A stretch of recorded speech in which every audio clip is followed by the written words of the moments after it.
I think some of my listeners abroad believe that I'm exaggerating a bit when I say that Ukrainians are now defending them too, that I'm deliberately overstating the importance of the Ukrainian army, but that's not the case.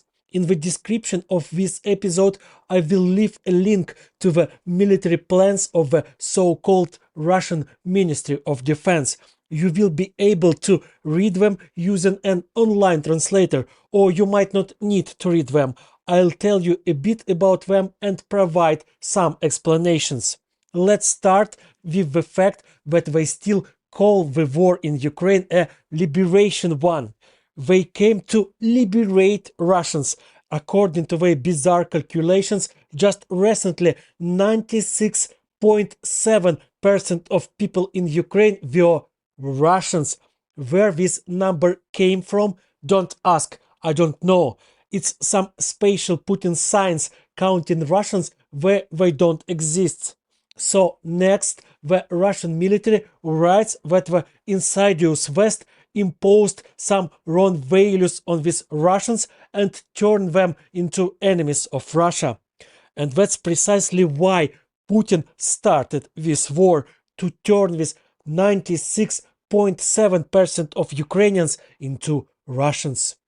And do you know why Putin needs these people? And we are talking about millions of people. Can you guess? Well, okay, I'll tell you.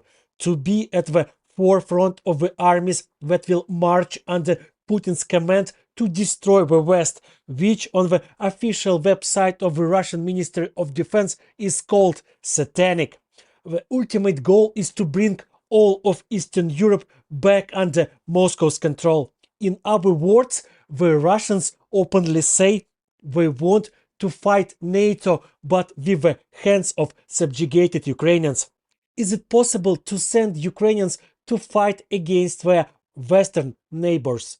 Well, look at today's Russian army. It is more than a half made up of conquered peoples from the Caucasus, Siberia, and other regions.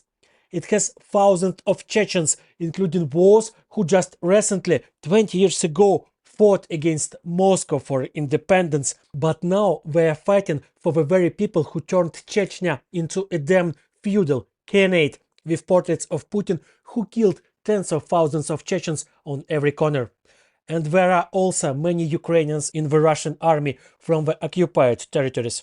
They did not join because they suddenly wanted to fight for the invaders. No, they were simply grabbed off the streets, taken to the military base and made cannon fodder. That's right, cannon fodder. The Russian army does not know how to fight any other way.